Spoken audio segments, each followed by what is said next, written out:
Let's talk about adductors of flexibility. A lot of people believe that the only way to stretch the adductors is to separate the legs, which is in part true. Yeah, when we separate the legs, we stretch the adductors, but there are other movements that stretch the adductors as well. For instance, when the adductors contract, they move our hips into posterior pelvic tilt and around the back. That's why when we are stiff, we can't get into a pancake with our back straight.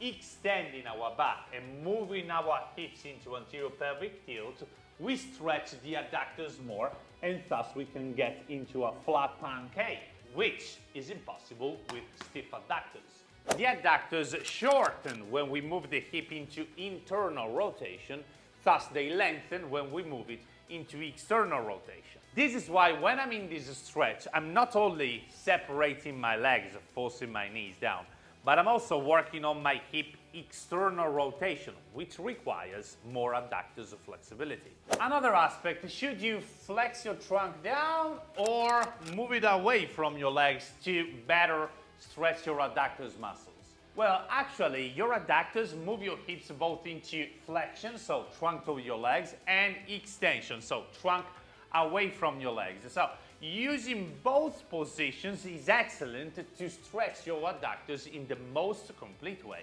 Hence, when you stretch your adductors, don't think just about separating your legs. That's a part of it.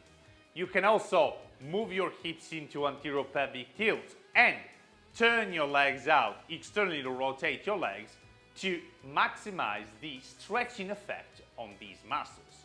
Knowing all this, we can use 5 exercises to stretch the adductors at our best. The first one is the butterfly stretch, excellent for external rotation and hip abduction, so legs apart flexibility.